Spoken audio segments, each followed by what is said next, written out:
Bienvenue sur la chaîne Histoire du soir.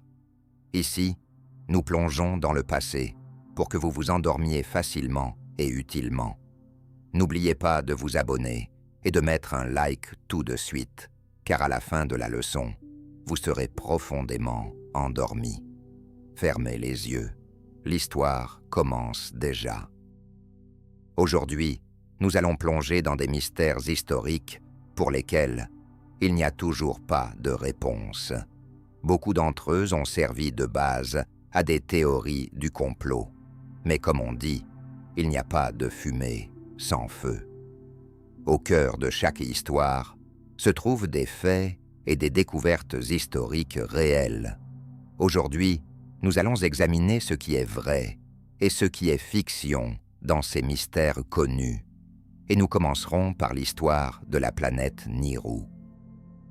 Il y a presque 5000 ans, dans la vallée fertile, entre le Tigre et l'Euphrate, sur le territoire de l'actuel Irak, dans une région que les anciens Grecs appelaient Mésopotamie, une civilisation a commencé à se développer, posant les bases de l'écriture, de l'architecture, de la vie urbaine, de la législation et, ce qui est particulièrement important, de l'astronomie. C'était la civilisation sumérienne, l'un des exemples les plus anciens de sociétés hautement organisées dans l'histoire humaine. Les Sumériens ont construit les premières villes connues, Uruk, Ur, Lagash, Eridu, Nippur. Chacune de ces villes était un État indépendant avec ses propres lois, armées, marchés et, bien sûr, temples. Le temple ou égal, maison du grand, n'était pas simplement un bâtiment religieux. C'était en même temps un centre économique, judiciaire, scientifique et éducatif. Des enregistrements y étaient tenus, des archives y étaient conservées, des scribes y étaient formés, et des observations des cycles naturels et célestes y étaient réalisées. Dans les écoles du temple, les futurs prêtres et fonctionnaires étaient instruits. Leur principale tâche était non seulement de maintenir l'ordre sur terre, mais aussi de veiller sur le ciel, car pour les Sumériens, tout ce qui se passait sur terre, des récoltes à la guerre, était le reflet de la volonté des dieux, exprimée à travers le mouvement des étoiles, des planètes et de la lune. Depuis cette époque, des dizaines de milliers de tablettes en argile, couvertes d'écritures cunéiformes, ont été conservées. Parmi elles se trouvent des documents économiques, des jugements judiciaires, des épopées littéraires, des recettes médicales et des tables astronomiques. Les textes les plus importants sont ceux trouvés dans la bibliothèque d'Ashurbanipal, roi d'Assyrie, dans la capitale Ninive. Cette bibliothèque a été excavée en 1849 par l'archéologue Austen Henry Layard, et aujourd'hui, ces tablettes sont conservées au British Museum. Parmi elles se trouve la célèbre double tablette de Mal-Opin. Elle date du VIe siècle avant notre ère, mais elle consigne des observations menées depuis au moins 700 ans. Cette tablette n'est pas un mythe, mais un véritable catalogue scientifique. Elle décrit le mouvement du Soleil, de la Lune, des planètes, des étoiles saisonnières, des horloges stellaires et contient même des recommandations pour les pratiques agricoles basées sur les cycles célestes. C'est en essence la première encyclopédie stellaire de l'humanité. Les Sumériens et leurs successeurs, les Babyloniens, connaissant avec précision 5 planètes, Mercure, Vénus, Mars, Jupiter et Saturne. Ces planètes peuvent être observées à l'œil nu. Elles étaient appelées étoiles errantes, par opposition aux étoiles fixes. Chaque planète était associée à une divinité particulière. Vénus à Ishtar, Mars à Nergal, Jupiter à Marduk. Ces corps célestes étaient suivis, consignés dans des tableaux, et des prédictions étaient établies sur la base de leurs mouvements, tant astronomique qu'astrologique. Et parmi tous ces termes astronomiques, on trouve un mot particulier, Nibiru, en akkadien, Nabera. Sa racine est liée à la signification de passage, de transition, de lieu de croisement. Ce mot apparaît dans des textes mythologiques, astronomiques et même calendaires, mais sa signification a toujours été ambiguë. Dans certains cas, Nibiru désigne un point dans le ciel, le lieu de croisement de l'équateur céleste et de l'écliptique. Dans d'autres, il désigne une étoile spécifique. Dans le mythe d'Enuma Elish, dans le récit babylonien de la création du monde, il est dit « Marduk a établi Nibiru dans le ciel comme une étoile, selon laquelle les dieux se dirigent.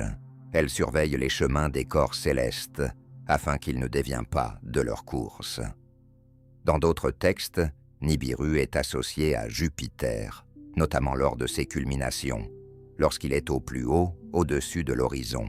Dans la tablette Sitansé 174, découverte parmi les archives assyriennes, il est mentionné que l'apparition de Nibiru est liée à des changements. Certains chercheurs, y compris le sumérologue Wayne Horowitz, ont souligné que dans le contexte de ces textes, Nibiru pourrait ne pas être un corps céleste spécifique, mais un point de référence céleste, une sorte de repère selon lequel les mouvements d'autres astres étaient alignés. Elle pourrait faire partie d'un système de coordonnées, plutôt qu'un objet autonome. Et ce qui est important, c'est que dans aucun texte sumérien ou babylonien, Nibiru n'est décrite comme une planète, encore moins avec une orbite s'étendant au-delà du système solaire. Un tel concept n'existait pas chez les anciens. Cependant, au XXe siècle, le nom Nibiru a acquis une signification totalement différente. En 1976, l'écrivain Zecharia Sitchin a publié un livre intitulé « La 12e planète ». Dans celui-ci, il affirmait avoir prétendument déchiffré des tablettes sumériennes et trouvé des mentions d'une planète qui entrerait dans le système solaire tous les 3600 ans. De plus, selon ses dires, cette planète était habitée par les Anunnaki, des extraterrestres puissants qui auraient créé l'homme. Il soutenait que les Sumériens connaissaient non seulement 9 planètes, mais aussi 12 corps célestes, y compris le Soleil et la Lune. Il présentait également une image prétendument de la système solaire tirée des anciennes tablettes. Cependant, aucun de ces arguments ne résiste à la critique scientifique. La tablette V243, à laquelle il se réfère, ne représente pas le système solaire. C'est un motif géométrique. Ces traductions ne correspondent pas aux traductions académiques officielles, et la plupart de ces affirmations reposent sur des conjectures.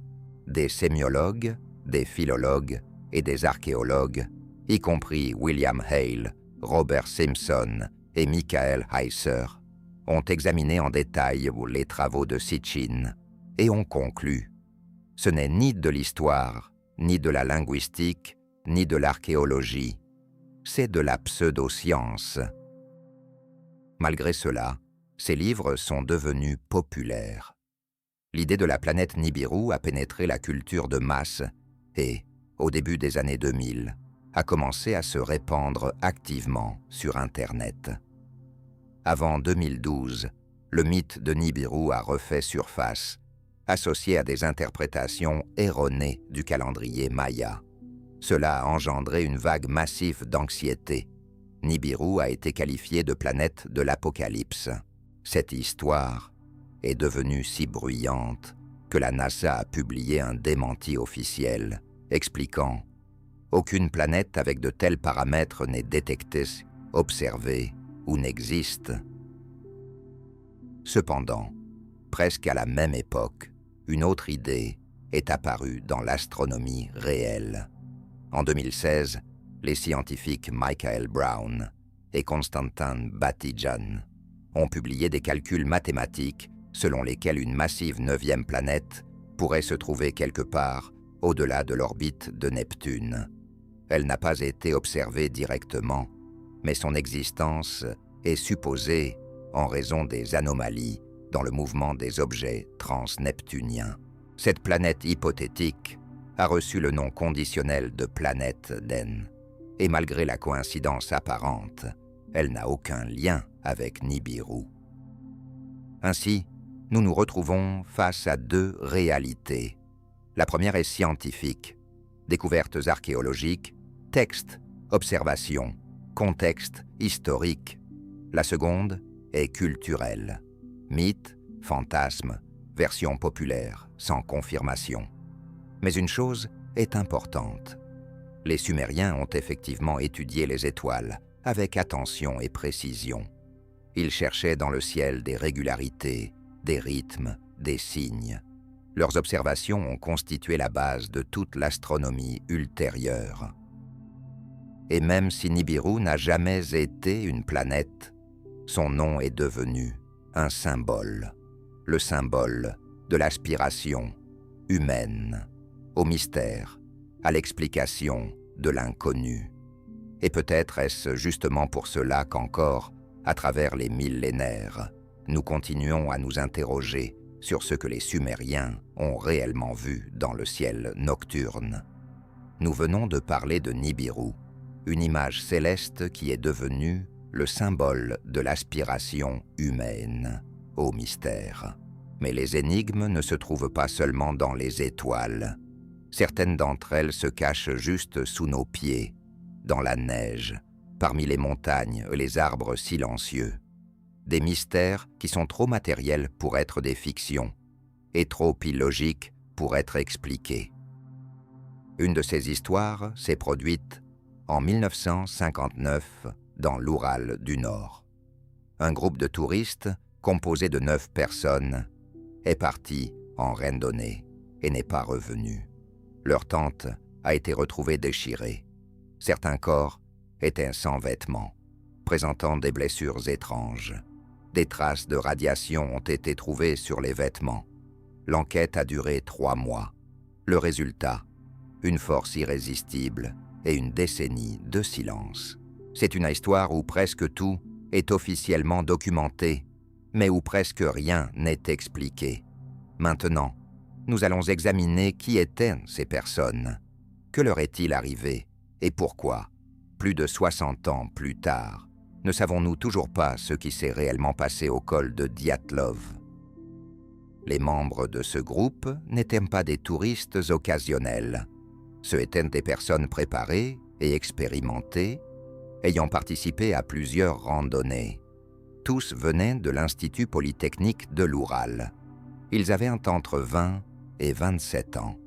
Presque tous avaient un esprit d'ingénieur, avec de l'expérience en escalade, une connaissance des itinéraires et des techniques de sécurité. Le groupe était dirigé par Igor Dyatlov, étudiant en 5e année, ingénieur en radioélectricité, un leader calme et fiable par nature. Il concevait des récepteurs radio, planifiait des itinéraires de ski, dirigeait des expéditions et savait comment organiser la discipline dans des conditions difficiles. Avec lui se trouvaient un de ses amis, Georgi Krivonichenko, Yuri Doroshenko, Nikolai Tibabrigno et Zenaïda Kolmagorova. Tous avaient une expérience en randonnée et une autorisation pour des itinéraires de la plus haute catégorie de difficulté. Le groupe comptait également Lyudmila Dubinina, l'une des rares filles à participer à des randonnées d'hiver. Elle avait 21 ans. Elle avait déjà pris part à un itinéraire où une personne avait trouvé la mort et savait comment agir dans des situations critiques.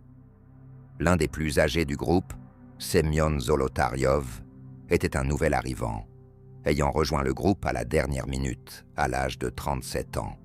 Il avait un passé militaire et une expérience de service. Il enseignait à l'école d'Osaaf et savait bien comment se comporter dans des conditions difficiles. Sa personnalité est l'une des plus mystérieuses de l'affaire. Ensemble, Ils formaient une équipe où chacun connaissait son rôle. Ils n'étaient pas des débutants. C'était un groupe soudé et physiquement endurant, qui avait un plan, de l'expérience et un itinéraire, et cela rend tout ce qui s'est passé par la suite encore plus incompréhensible. Le groupe est parti en randonnée le 27 janvier 1959. On les a vus pour la dernière fois dans le village de Vijay. Là, ils ont envoyé un télégramme et ont commencé à se diriger vers la montagne d'Arten. Le 1er février, ils ont établi leur camp sur le flanc de la montagne voisine de Klachakal. Ce n'était pas l'endroit le plus sûr.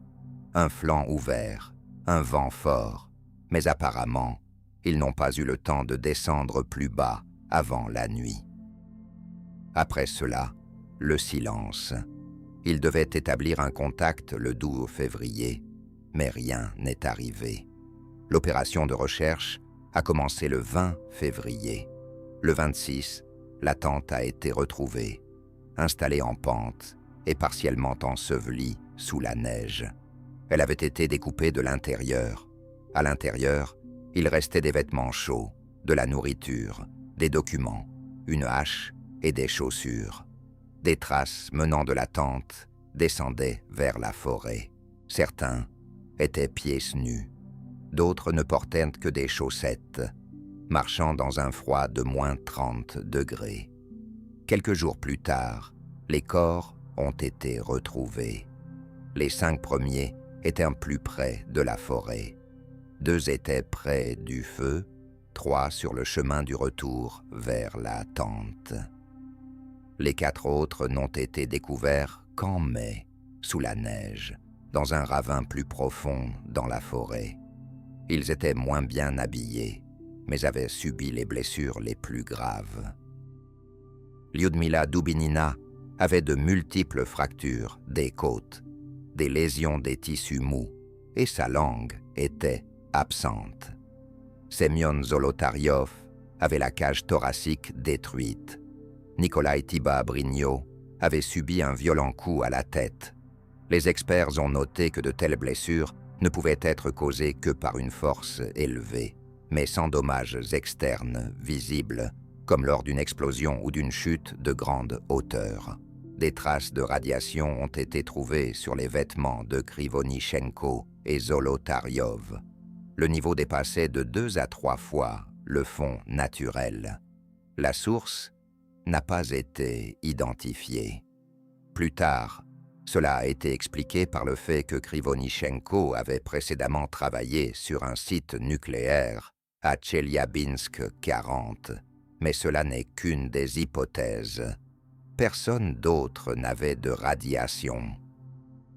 L'enquête a duré 3 mois. Le 28 mai 1959, l'affaire a été classée. Dans le rapport officiel, il était indiqué que la mort était survenue en raison d'une force irrésistible. Cela a marqué le début de la tragédie inexpliquée la plus célèbre de l'histoire soviétique. Lorsque les enquêteurs ont commencé à analyser le lieu de l'incident, il est rapidement devenu évident qu'il ne s'agissait pas simplement d'accident. Il y avait trop de détails qui ne s'assemblaient pas dans une séquence logique. Commençons par la tente. Elle était installée sur un flanc ouvert de la montagne, exposée au vent et à la glace, bien qu'à seulement 1,5 km en contrebas se trouvait la forêt, un endroit plus protégé et manifestement plus confortable pour passer la nuit. Pourquoi des randonneurs expérimentés ont-ils choisi cet emplacement reste encore inconnu. Les traces menant de la tente étaient visibles dans la neige profonde. Elles se dirigeaient vers la forêt, parallèles et en désordre, certaines nettes, d'autres intermittentes. L'une des traces, comme l'ont noté les rapports des secouristes, s'éloignait des autres. Cela a conduit à supposer qu'au moment de l'évacuation, le groupe était désorganisé, peut-être même effrayé. Près de l'arbre, où les corps de Krivonichenko et Doroshenko ont été retrouvés, de grosses branches étaient cassées. à environ 3 mètres de hauteur. Cela est confirmé par des photos et des témoignages. On pense que les randonneurs ont tenté de grimper sur le pin, peut-être pour avoir une vue d'ensemble ou pour atteindre des branches sèches. Mais dans les conditions de froid nocturne et de perte de vêtements, un tel comportement semble désespéré. La répartition des vêtements entre les membres du groupe soulève également des questions. Les moins touchés portèrent des morceaux de vêtements appartenant à d'autres. Cela donne à penser que dans les dernières minutes, les vivants ont essayé de réchauffer les mourants. Mais il reste flou pourquoi ceux qui avaient subi les blessures les plus graves étaient les moins protégés. Les corps, retrouvés au printemps dans le ravin, étaient allongés côte à côte, pressés l'un contre l'autre. L'un des participants aux recherches, Evgueni Maslenikov, se souvenait plus tard qu'un des morts était dans une position de rampement. Cela n'est pas mentionné dans les protocoles, mais de tels détails figurent dans ses rapports. Dans ces mêmes souvenirs, il est également mentionné qu'un des défunts tenait un morceau de papier vide dans sa main. Cet épisode n'a pas été inclus dans les documents officiels, mais il est évoqué dans les interviews de certains participants à la recherche. Il n'existe aucune confirmation de ce document. Concernant les coupures sur la tente, les faits sont clairs. Elles ont été faites de l'intérieur avec un couteau à plusieurs endroits. Cela a été établi par l'expertise.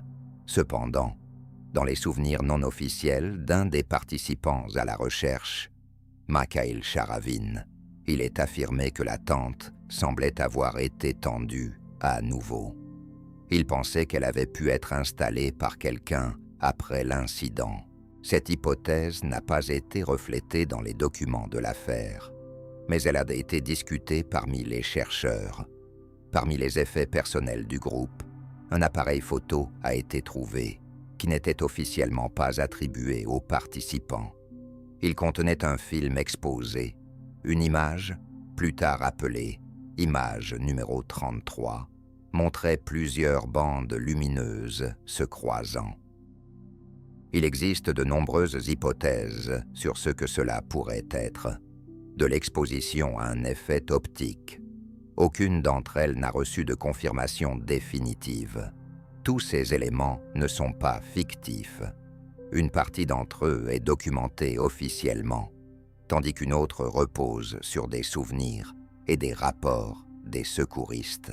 Il est difficile de les expliquer individuellement, mais ensemble, ils créent une atmosphère d'inexplicable, laissant non seulement des questions, mais aussi une impression qu'il existe quelque chose de plus, en dehors des dossiers, que ce que nous voyons dans les protocoles. L'enquête sur l'incident a commencé le 27 février 1959. Immédiatement après la découverte des premiers corps, elle a été dirigée par l'enquêteur du parquet de la région de Sverdlovsk, Lev Ivanov. Il avait de l'expérience, mais il était confronté à un tel dossier pour la première fois. Par ordre de Moscou, l'affaire a été placée sous un contrôle particulier. Déjà quelques jours plus tard, des représentants du parquet, du KGB et des militaires sont arrivés sur les lieux. Tout ce qui s'est passé par la suite a été documenté, mais tout n'a pas été conservé. Les protocoles d'autopsie ont été rédigés avec des interruptions, parfois avec des dates modifiées. Par exemple, un même acte peut apparaître dans différentes parties du dossier, avec des horodatages différents. Certains documents ne portent pas de signature. Certains témoignages ont été retirés par la suite, et des parties du dossier sont restées inaccessibles jusqu'aux années 1930. Les radiogrammes, qui auraient dû être enregistrés quotidiennement, sont soit absents, soit marqués comme non publiables. L'enquêteur Ivanov a plus tard avoué qu'on ne lui avait pas permis de terminer l'enquête selon son propre scénario. Selon ses dires, lorsqu'il a commencé à étudier les témoignages des témoins sur des phénomènes lumineux inhabituel dans le ciel la nuit de la tragédie. On lui a interdit de continuer. En 1990, il publiera un article dans lequel il écrira directement « On a exercé des pressions et il pense que la cause pourrait être liée à des technologies militaires ou à des phénomènes atmosphériques, mais il n'a pas pu le vérifier. » Le rapport sur l'enquête a été clôturé le 28 mai 1959. Le résultat était extrêmement flou. Les documents internes montrent que cette décision a été prise rapidement, sans analyse approfondie.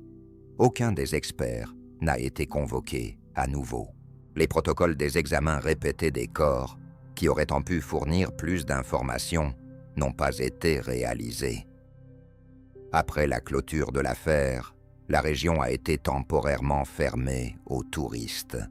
De manière non officielle, mais pour une longue période, en 1986, lorsque les documents ont commencé à être déclassifiés, les chercheurs ont découvert que certaines pages avaient été retirées dans certains endroits.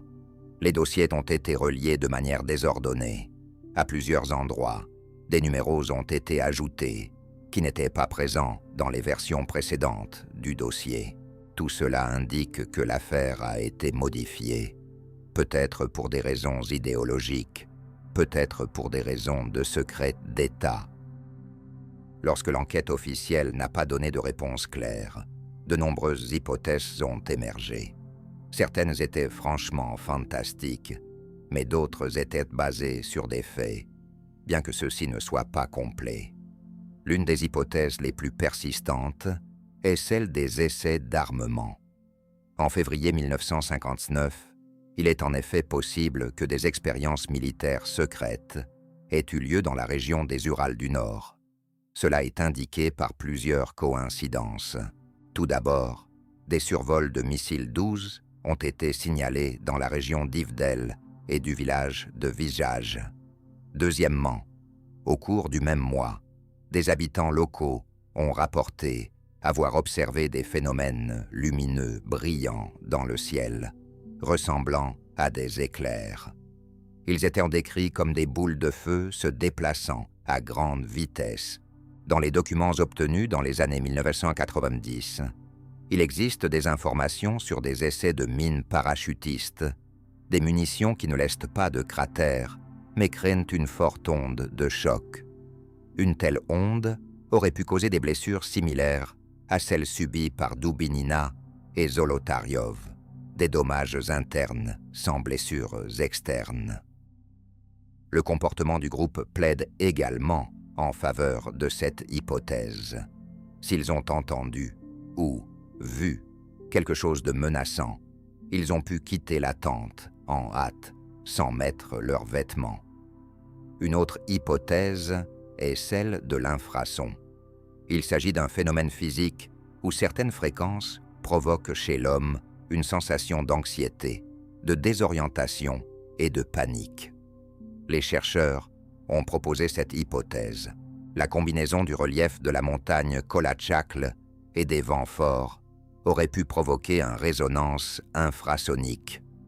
Les personnes submergées par une peur soudaine auraient pu quitter leur abri dans la panique, sans comprendre ce qui se passait. Mais même si l'on accepte cette explication, elle ne répond pas à la question principale. D'où viennent les blessures et pourquoi les corps n'ont-ils pas pu être retrouvés pendant si longtemps? Une autre hypothèse évoque la présence de témoins cachés. Selon cette théorie, les touristes auraient pu tomber sur des personnes ou un objet qui ne devait pas être remarqué. Il pourrait s'agir d'un groupe militaire ou d'une technique expérimentale.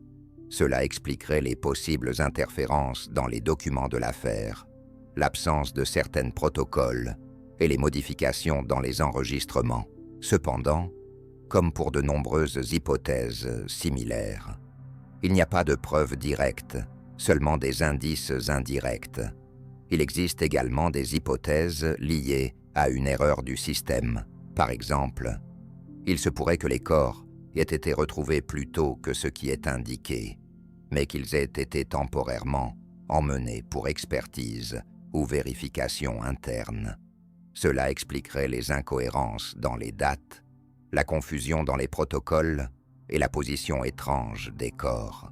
Cette version ne prouve pas que les victimes ont été tuées, mais montre que l'enquête officielle pourrait avoir dissimulé non pas la cause, mais les circonstances. Il est important de noter qu'aucune de ces hypothèses n'a été officiellement reconnue, mais chacune d'elles est née non pas de conjectures, mais d'une tentative d'expliquer des faits réels. Et lorsque la version officielle, celle de la force irrésistible, n'explique rien, ce sont précisément de telles hypothèses qui deviennent des outils de recherche. Aujourd'hui, plus de 60 ans après la tragédie, l'intérêt pour l'affaire Dyatlov ne faiblit pas. La raison est simple. Malgré le grand volume d'informations, il n'y a toujours pas de logique interne. Et bien que de nombreux documents aient été déclassifiés, les nouvelles données n'ont pas résolu les questions. Au contraire, elles en ont ajouté. Dans les années 2000, une nouvelle vague de recherches a commencé. Des particuliers, des journalistes et des groupes indépendants ont mené des dizaines d'expéditions au col. Les conditions météorologiques, la topographie de la pente, la physique des avalanches et l'état de la tente ont été étudiés. L'une de ces expéditions a montré que la pente sur laquelle se trouvait la tente était trop douce pour qu'une avalanche classique se produise. La neige aurait pu glisser, mais son volume aurait été insuffisant pour causer de tels dommages. Cela contredit la version du comité d'enquête qui a été publiée en 2020. Selon la conclusion officielle, les touristes sont morts à cause d'un glissement local d'une plaque de neige, une fine couche de neige ayant glissé sous son propre poids. Cette théorie explique la fuite de la tente, mais ne rend pas compte de la nature des blessures. Aucun des participants n'a subi de blessures corporelles typiques des avalanches, telles que l'asphyxie, les fractures des membres ou les déchirures pulmonaires. De plus, la tente est restée à sa place, sans être déchirée ni ensevelie. Cela signifie que l'impact était inégal et partiel. Une reconstruction de l'itinéraire du groupe a également été réalisée. Grâce aux journaux et aux photographies, il a été possible de reconstituer leur parcours presque jour par jour. Ils suivaient effectivement le programme sans s'écarter du plan. Cela exclut l'hypothèse selon laquelle ils auraient pu entrer dans une zone fermée ou interdite par ignorance. Ils suivaient un itinéraire approuvé et personne ne soupçonnait qu'il deviendrait leur dernier. En ce qui concerne les documents d'enquête, depuis les années 2010, une partie d'entre eux a été publiée, mais des sections clés liées aux communications radio, aux directives internes et aux actions des groupes militaires sont toujours soit manquantes, soit conservées dans des archives fermées. Certains protocoles, tant ceux des autopsies que des actes de découverte des corps, diffèrent les uns des autres. Cela a été établi par des chercheurs ayant comparé des copies de différentes années.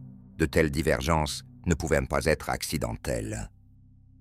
Au cours des dernières décennies, des outils de modélisation numérique basés sur des données, sur le vent, la neige et la température, ont également vu le jour, mais même eux n'ont pas fourni de réponse claire. Par exemple, la modélisation du comportement du groupe a montré que s'ils avaient quitté la tente face à une menace d'avalanche, ils seraient probablement restés ensemble et seraient revenus dès que cela serait devenu sûr. Mais en réalité, ils sont partis et ne sont jamais revenus. Quelque chose les en a empêchés et nous ne savons toujours pas quoi. L'histoire du col Dyatlov, c'est une énigme qui demeure sur Terre. Et maintenant, transportons-nous en mer. Là, parmi les vagues et le brouillard, vit depuis plusieurs siècles une autre étrange apparition.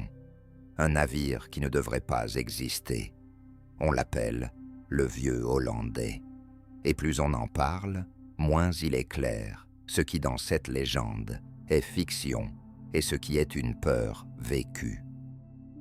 La légende du vieux Hollandais est apparue dans la tradition maritime au XVe siècle, à une époque où les États européens luttaient pour des routes commerciales, traçaient des itinéraires vers l'Inde et l'Afrique et perdaient chaque jour des navires dans des eaux tempétueuses.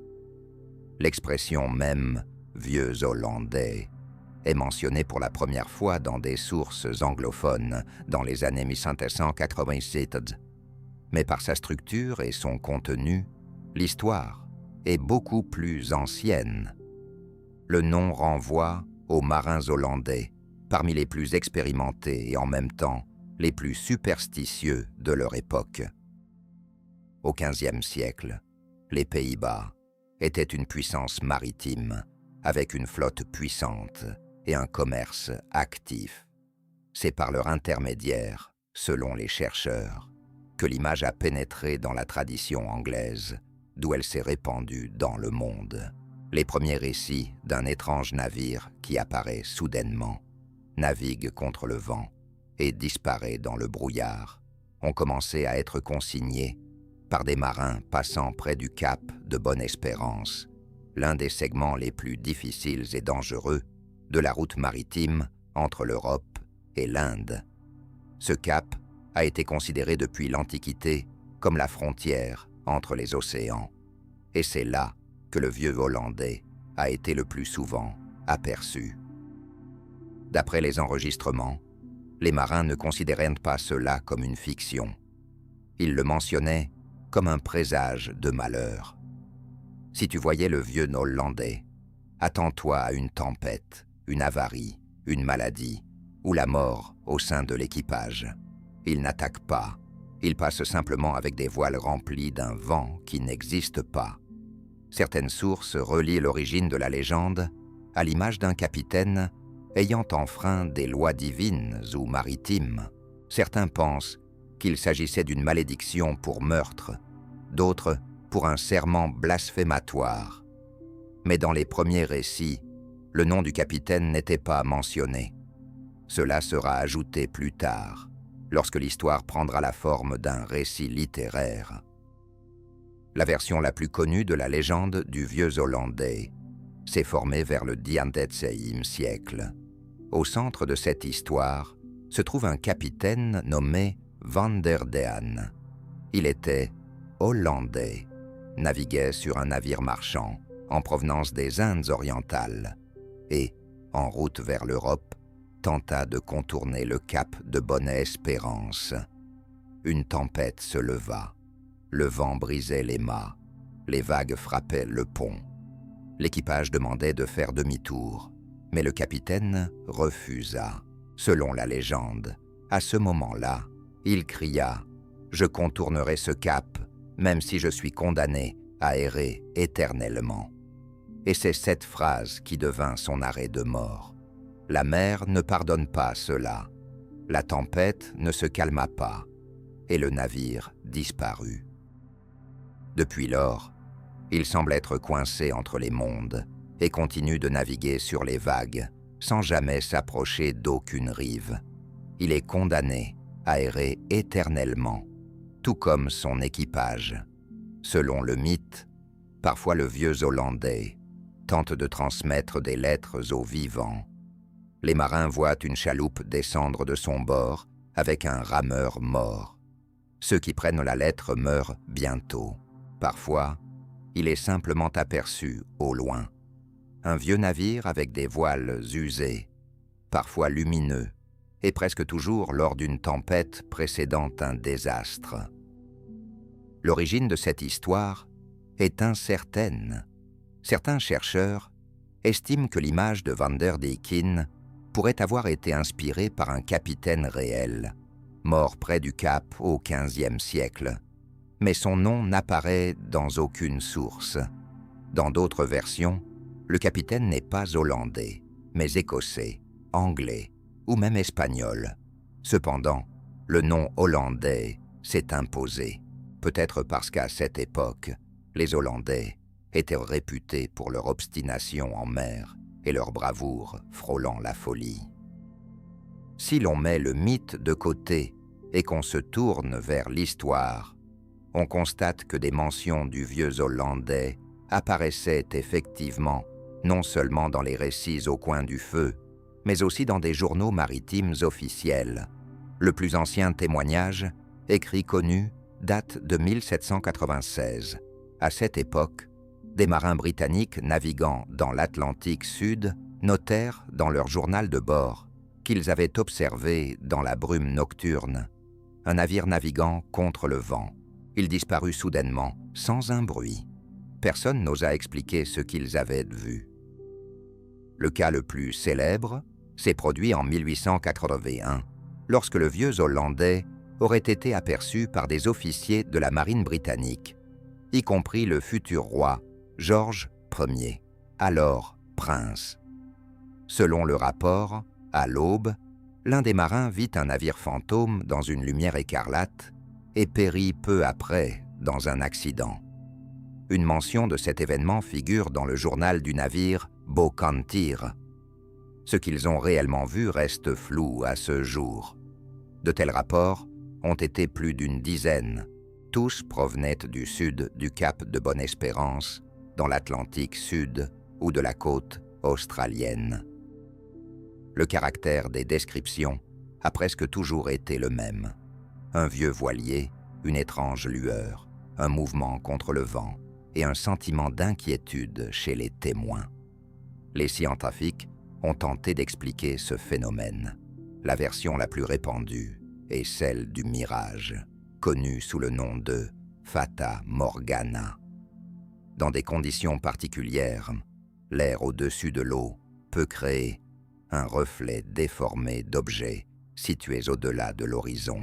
Cet effet optique pourrait avoir provoqué l'illusion d'un navire flottant ou semi-transparent. Une autre hypothèse est celle de la réfraction atmosphérique lorsque de l'air chaud se trouve au-dessus d'air froid et que la lumière se réfracte d'une manière particulière. Cela peut également créer l'image d'un navire suspendu dans l'air. Cependant, les mirages et les réfractions sont des phénomènes rares. Il est peu probable qu'ils se produisent avec une telle fréquence, précisément dans la région du Cap. De plus, tous les rapports ne concernaient pas des observations nocturnes. Certains officiers ont écrit avoir vu le navire par temps clair, durant la journée avec une bonne visibilité. Qu'était-ce? Un phénomène physique, une hallucination collective ou autre chose? Cela reste inconnu. Les historiens soulignent que les marins de l'époque étaient des observateurs avisés. Ils savaient lire le ciel, suivre le vent et tenir des registres précis. Bien sûr, les superstitions en mer étaient fortes, mais cela ne signifie pas que chaque mention du vieux Hollandais est le fruit de l'imagination. Il est possible qu'il y ait quelque chose de réel derrière ces histoires. Même si personne n'a jamais réellement vu le navire fantôme, l'image du vieux Hollandais s'est révélée si persistante qu'elle nécessite une explication. Pourquoi les marins continuaient-ils à y croire, même après l'apparition d'explications scientifiques? Pourquoi les histoires se répétaient-elles et la peur ne disparaissait-elle pas? Une partie des chercheurs estime qu'il s'agissait d'un moyen collectif de faire face à l'inconnu. Les mers au XVIIe et XVIIIe siècle étaient des territoires de risque constant. La navigation était imprécise, la météo imprévisible, et il n'y avait pas d'aide. Chaque voyage pouvait devenir le dernier. Dans ces conditions, les superstitions non seulement maintenaient l'ordre à bord, mais donnaient également un sens à ce qui aurait autrement été perçu comme du chaos. Avoir vu un navire fantôme, ce n'est pas simplement une tempête, c'est un signe, ce qui signifie qu'il est possible de se préparer. Il existe aussi un autre point de vue. Le vieux Hollandais est un symbole de culpabilité, un navire qui ne peut pas revenir, un capitaine qui a rompu son serment. l'équipage qui n'a pas trouvé de repos. Cette image apparaît non seulement dans la tradition maritime. Au Japon, il existe des légendes sur des bateaux avec des morts émergeant de la brume. En Norvège, on parle de navires sans capitaine, emportés par le vent. En Chine, il y a des histoires sur les âmes des noyés demandant un guide. Tous ces récits sont liés à l'angoisse lorsque le corps du défunt ne revient pas sur la terre ferme. Certains philosophes voient même dans cette image un archétype, l'éternel voyageur ayant perdu son chemin, mais pas son but. Il semble ignorer qu'il est mort et continue de naviguer par inertie. Cela rend le vieux Hollandais moins terrifiant que mélancolique. Il n'est ni malveillant ni dangereux. Il est simplement bloqué. Ainsi, derrière cette légende maritime se cache bien plus que la peur d'une tempête. C'est un récit sur la façon dont l'homme perd son chemin et comment la mémoire de cela reste ancrée dans la culture. Avec le temps, le vieux Hollandais a cessé d'être simplement une légende maritime. Il a trouvé sa place dans la littérature, le théâtre, la musique et est devenu un symbole compréhensible même pour ceux qui n'ont jamais mis les pieds en mer. Au XIXe siècle, cette histoire a pris une nouvelle vie grâce à l'art. C'est à ce moment-là que l'image s'est définitivement ancrée dans la culture européenne. L'un des premiers à avoir amené le navire fantôme sur la grande scène fut le compositeur allemand Richard Wagner. Son opéra « Le vieux Hollandais », écrit en 1843, a présenté un nouveau héros, non pas un fantôme sinistre, mais un homme condamné à un voyage éternel, attendant sa délivrance par l'amour. Ce n'était pas une histoire d'horreur, mais une drame romantique. L'opéra est devenu populaire, et à partir de ce moment, l'image du vieux Hollandais a acquis une double nature. D'une part, un récit maritime, et d'autre part, une figure de la solitude tragique. Après Wagner, le thème est apparu dans la littérature. Au XIXe siècle, on le retrouve chez Heinrich Heine, Walter Scott et Washington Irving. Dans différentes versions, le navire apparaît dans la tempête, envoie des signaux, cherche de l'aide ou tente de se débarrasser d'un sort. Mais l'essence demeure. Il ne peut pas s'arrêter. Il navigue non par volonté, mais par nécessité. Au début du XXe siècle, le vieux Hollandais est devenu une image ancrée dans la conscience collective. Il était connu non seulement des marins et des lecteurs, mais aussi des artistes, des poètes et des réalisateurs. Au XXe et XXIe siècle, il apparaît au cinéma, dans l'animation, les bandes dessinées et les jeux, des interprétations sérieuses aux parodies, mais toujours comme un symbole de quelque chose qui existe sans appartenir au monde des vivants. Par exemple, dans les films sur les pirates des Caraïbes, le vieux Hollandais se transforme en un vaisseau de la mort, gouvernant les âmes des marins perdus. Dans d'autres versions, il devient un laboratoire, une base d'extraterrestres ou une métaphore de la crise existentielle, mais dans tous les cas, le navire reste isolé. Il est en route, mais hors du temps, et c'est cela qui le rend universel. Pourquoi cette légende s'adapte-t-elle si facilement? Parce qu'elle touche à la peur humaine commune de rester entre la vie et la mort, entre la maison et le voyage, entre le début et la fin. Nous ne savons pas exactement ce que les marins ont vu au cap de Bonne-Espérance, mais nous savons avec certitude ce qu'ils ont ressenti. Et c'est ce sentiment de solitude, de mouvement sans but, d'impossibilité de revenir qui a fait du vieux Hollandais une image éternelle. L'histoire suivante ne concerne pas un navire qui a disparu, mais des personnes qui ont disparu du navire. Il est resté sur les vagues, vide, en bon état, comme s'il attendait que l'on revienne. mais il n'a jamais été rejoint. C'était le Marie Céleste, un vaisseau devenu une énigme. L'histoire du Marie Céleste a commencé bien avant qu'on lui donne ce nom. Il a été construit en 1861 en Nouvelle-Écosse, au Canada, et s'appelait Amazon. Dès le départ, le navire n'a pas eu de chance. Le premier capitaine est mort quelques jours après le départ en mer. Lors de son premier voyage, le navire a subi de graves dommages. Au cours des années suivantes, l'Amazon a changé plusieurs fois de propriétaire, s'est échoué à plusieurs reprises, a heurté d'autres navires et en 1867, il a été vendu à un Américain. Le nouveau propriétaire a entièrement réaménagé le navire et lui a donné un nouveau nom, Marie Celeste. C'était un brick à 2 mâts d'environ 31 mètres de long, destiné au transport de marchandises sur des routes transatlantiques. Sous le pavillon américain, le navire a effectué plusieurs voyages réussis, mais sa réputation est restée étrange. Les marins remarquaient que le vaisseau se comportait de manière instable, bien que techniquement, tout allait bien. Parmi les marins, la rumeur s'est répandue que le Marie Céleste portait malheur. Mais pour le capitaine Benjamin Briggs, c'était un nouveau chapitre. C'était un marin expérimenté, respecté à Boston et à New York.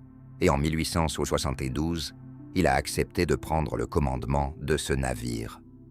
Le bateau était bien équipé, avait reçu une nouvelle cargaison et, à l'époque, rien ne laissait présager le désastre. Le 7 novembre 1872, le Marie Céleste a quitté le port de Staten Island, dans l'État de New York, en direction de Gênes.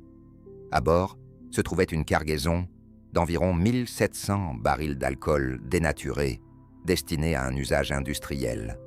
Le capitaine du navire était Benjamin Briggs, un marin expérimenté, respecté dans les cercles des armateurs américains. Avec lui, sa famille a pris le départ. Sa femme Sarah et sa fille Sophia, âgée de 2 ans. En plus d'eux, il y avait 7 membres d'équipage que le capitaine avait personnellement sélectionnés en se basant sur l'expérience de précédents voyages ensemble. La météo le jour du départ était claire et la mer calme.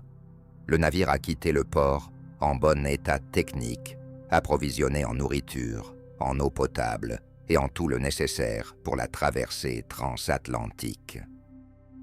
Pendant plusieurs semaines, le Marie Céleste a navigué vers l'est, traversant l'Atlantique. Il n'est jamais arrivé au port de destination.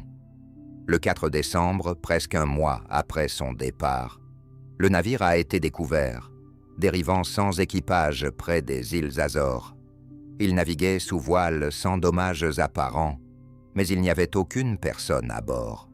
Le 4 décembre 1872, le brigantin Dei Gratia traversait l'Atlantique, s'approchant des îles Azores. Vers midi, le Marine Swain a remarqué un navire naviguant sur un cap instable. Le capitaine David Morehouse a ordonné de s'en approcher. Il a immédiatement reconnu le nom à la poupe, Marie Céleste. Cela l'a surpris. Il connaissait personnellement son capitaine, Benjamin Briggs. Ils avaient échangé avant le départ à New York, et le Marie Céleste devait être loin devant. Mais le navire ne réagissait pas. Il n'y avait ni drapeau de signalisation, ni feu, rien du tout. Cela semblait étrange, étant donné que les voiles étaient partiellement hissées. Après plusieurs tentatives infructueuses d'obtenir une réponse, Morehouse a envoyé une équipe d'abordage. Les marins sont montés à bord et ont immédiatement compris.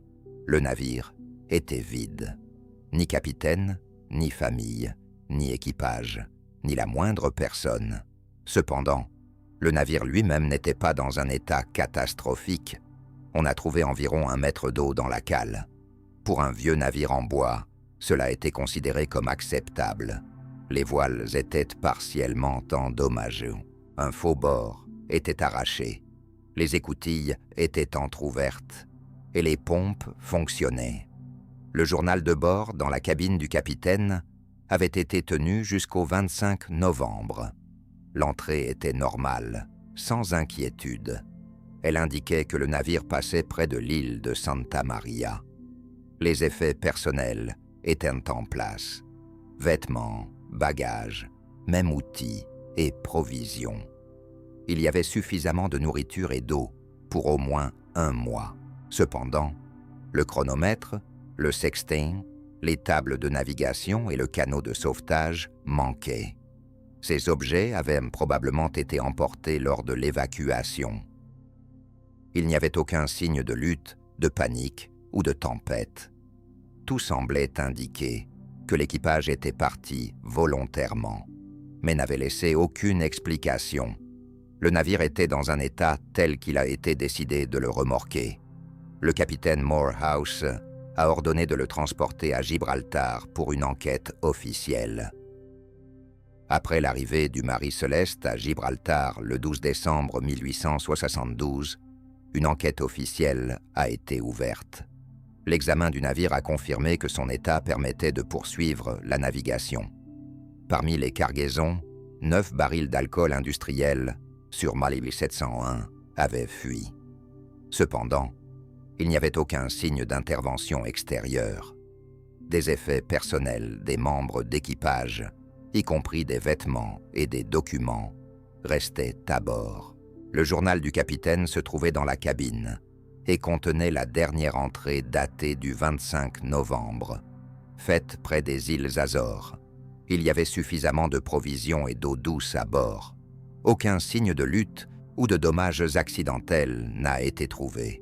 Cependant, le sextant, le chronomètre, les tables de navigation, le journal de bar et le canot de sauvetage manquaient. Cela pouvait indiquer une tentative d'évacuation organisée. À l'issue de l'examen, la commission n'a pas pu déterminer de manière concluante la cause de la disparition de l'équipage. Aucun indice n'a été enregistré dans les rapports, indiquant des actes de violence, un conflit interne ou une attaque extérieure. Cela a été introduit par un représentant de l'amirauté, l'avocat Fred Soliflute.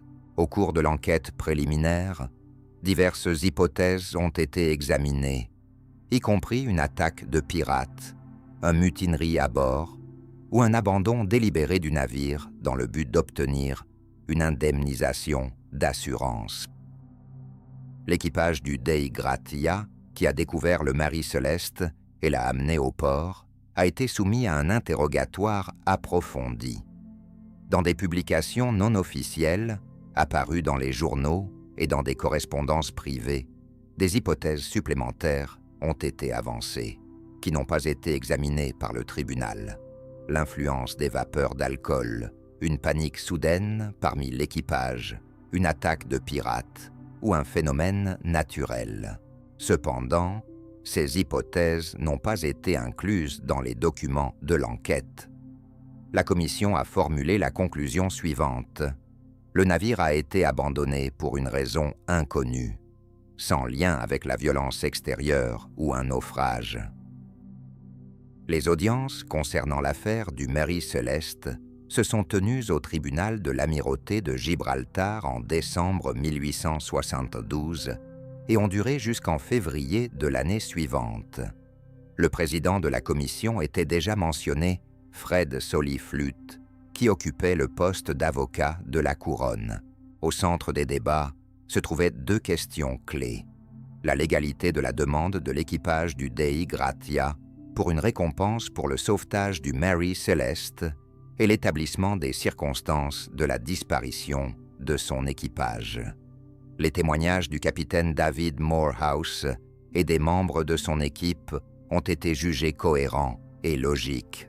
Néanmoins, Soliflute a fait preuve de suspicion, suggérant la possibilité d'un complot, malgré l'absence de preuves. Au cours du procès, des données sur l'état technique du navire, sa cargaison, les enregistrements de navigation et l'ordre à bord ont été présentés. l'examen du navire a confirmé l'absence de dommages caractéristiques d'une attaque, ainsi que la préservation des biens. En raison de l'insuffisance des preuves en faveur d'une intention criminelle, le tribunal a jugé légitime les demandes de sauvetage. Cependant, le montant de la récompense a été considérablement réduit. Au lieu de la part attendue de la valeur de la cargaison, l'équipage du Dei Gratia n'a reçu qu'environ 1,06 du montant possible, 3 000 livres sterling au lieu de 15 000. Dans sa décision, le tribunal a souligné que les actions de l'équipage du Dei Gratia pour ramener le navire abandonné au port méritaient une compensation. Toutefois, il n'est pas exclu que le Marie Céleste ait été abandonné par erreur ou en raison d'une évaluation insuffisante de la situation. La disparition du capitaine Brigg, de sa famille et de l'équipage a été officiellement enregistrée comme inexpliquée. Sur ce point, la partie juridique de l'affaire est close. L'histoire qui suit est tout aussi troublante. Cette fois, la disparition ne s'est pas produite en mer, mais sur terre. Ce n'était pas une expédition, ni une troupe, mais une colonie entière. Des gens avec des familles, des outils, des espoirs pour l'avenir. Ils ont construit des maisons, planté des cultures, puis ont disparu, tout jusqu'au dernier. Il ne restait ni corps, ni notes, ni témoignages, juste un mot gravé, Roanoke. À la fin du XVe siècle, l'Europe entre dans l'ère des grandes découvertes géographiques. L'Angleterre, observant les succès de l'Espagne et du Portugal, cherche à s'établir dans le Nouveau Monde. En 1584, Sir Walter Raleigh obtient un brevet de la reine Élisabeth pour fonder une colonie en Amérique du Nord. Les premières expéditions débarquent sur la côte de l'actuelle Caroline du Nord, sur l'île de Roanoke, située au large de la baie de Pamlico. Mais ce n'était que des groupes d'exploration. Un établissement permanent est fondé plus tard, à l'été 1587. L'expédition est dirigée par John White, un cartographe et voyageur expérimenté. Plus de 100 personnes l'accompagnent, des hommes, des femmes et des enfants. Parmi eux se trouve sa fille, Eleanor, et son mari, Ananias Dare. C'est dans cette colonie, déjà sur le sol américain, qu'une fille nommée Virginia Dare naît, le premier enfant d'origine anglaise à voir le jour dans le Nouveau Monde. Les colons donnent au peuplement le nom anglais de City of Raleigh, mais il sera plus souvent simplement appelé Roanoke, du nom de l'île. Au début, tout se passe paisiblement. Les gens débarquent, construisent des maisons, créent des potagers. Ils comptent sur le soutien de la métropole, mais dès le départ, ils sont confrontés à un manque de ressources, à des tensions avec les tribus locales et à une incertitude quant à l'avenir.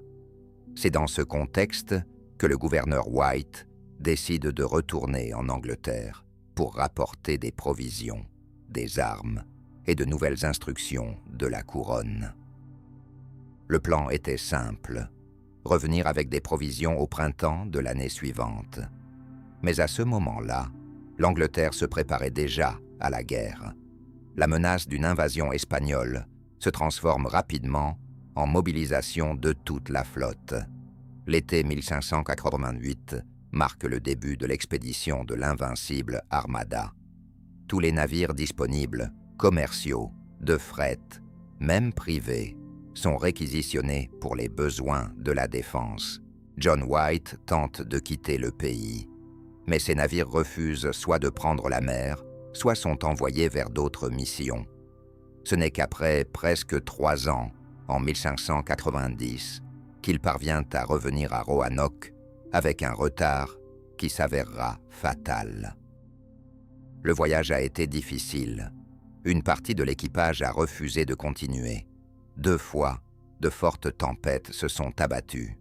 Et ce n'est qu'à la fin du mois qu'un petit groupe, y compris White lui-même, débarquent sur l'île de Roanoke.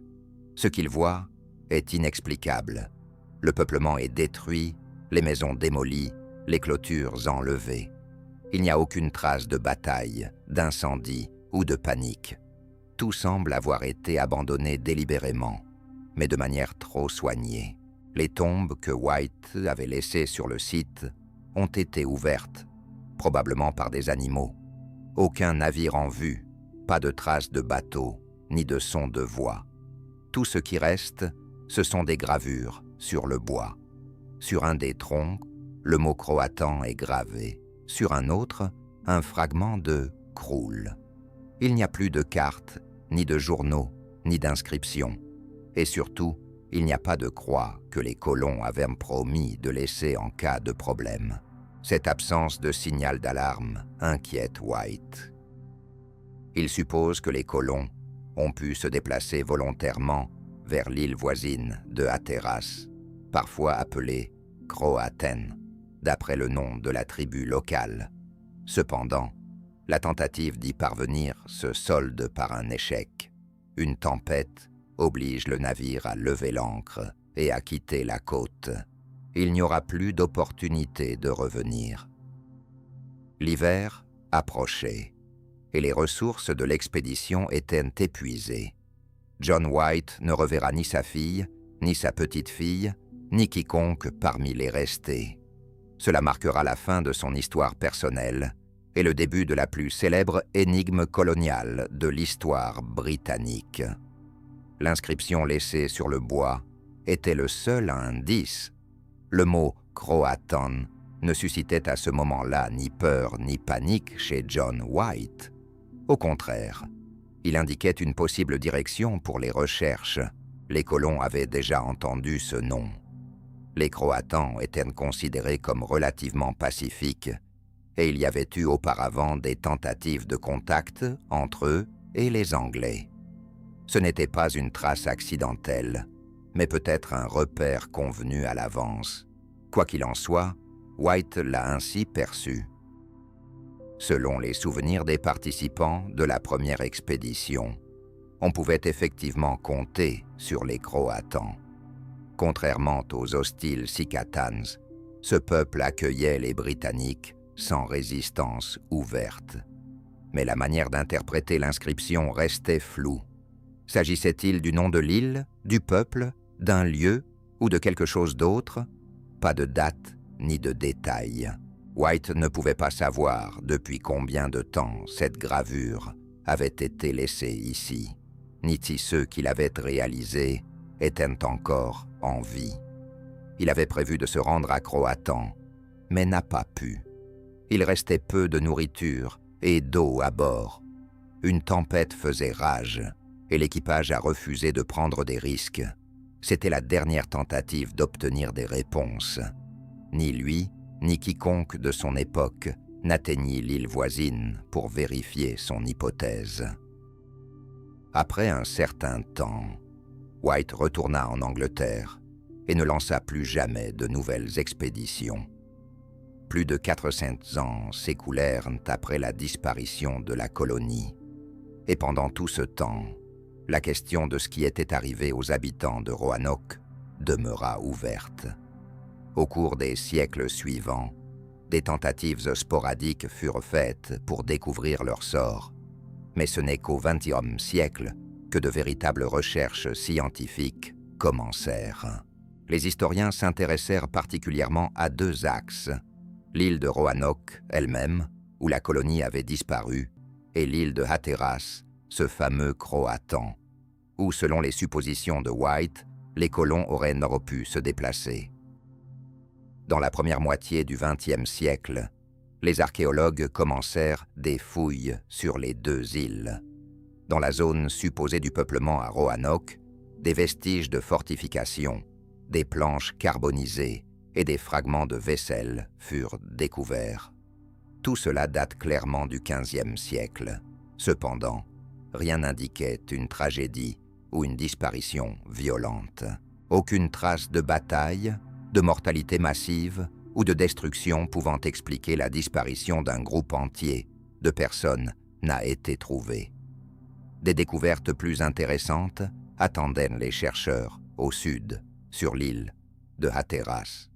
En 1990 et 2000, des artefacts y furent découverts, qui pourraient appartenir soit aux colons eux-mêmes, soit à ceux qui avaient interagi avec eux.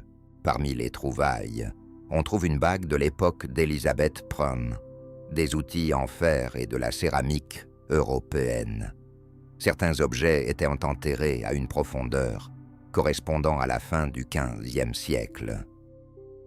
Les archéologues de la First Colon Foundation ont suggéré qu'au moins une partie du groupe aurait pu réellement se déplacer vers la tribu croataine et être acceptée dans leur communauté. Cela expliquerait l'absence de traces de violence. Il n'y a pas eu de conflit, pas de lutte, ils sont simplement partis. Cependant, les preuves archéologiques restent pour l'instant indirectes. Les artefacts pourraient avoir été apportés ultérieurement, par le biais d'échanges, de commerce ou de manière fortuite. Le consensus scientifique actuel est prudent. Les preuves que la colonie disparue de Roanoke a vécu à Hatteras sont insuffisantes. Mais cette direction de recherche demeure la plus prometteuse. La disparition de la colonie de Roanoke a engendré des dizaines de théories. Certaines étaient rationnelles, d'autres mystiques, et certaines oscillaient entre faits et fantaisies. Déjà au XVe siècle, parmi les colons s'installant sur la côte de Virginie et des Carolines, circulaient des rumeurs.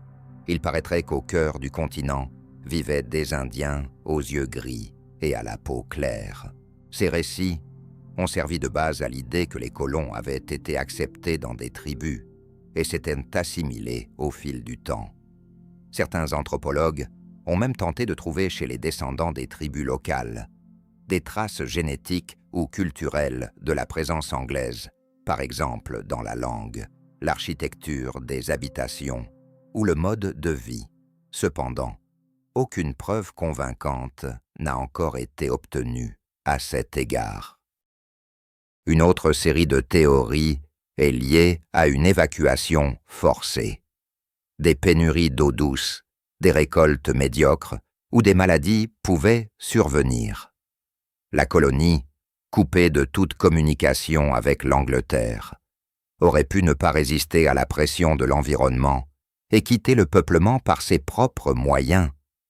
Peu de preuves soutiennent cette théorie, mais elle explique l'absence de traces de lutte ou de destruction, moins probable, mais néanmoins mentionnée dans les documents, reste l'hypothèse d'une attaque hostile.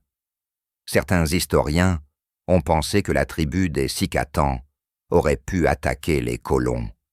Cependant, il n'existe aucune trace archéologique, ni ossements, ni armes, ni signes de violence. Même les tribus avec lesquelles les missionnaires et colons anglais ont plus tard interagi ne parlaient pas de meurtre.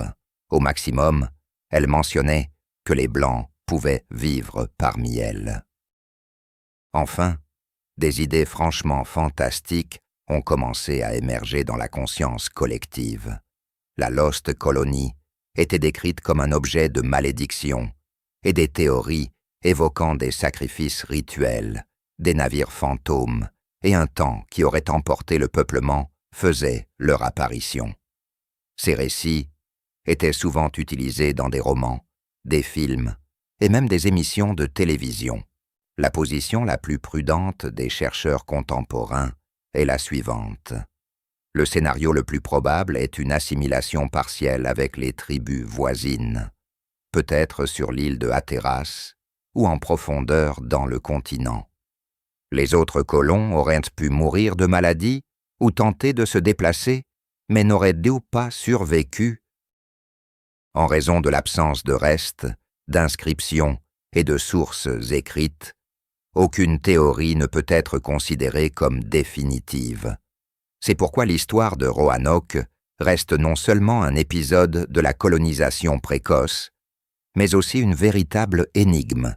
Elle est cependant fondée sur des faits, des documents et des personnes réelles dont le destin suscite encore des débats.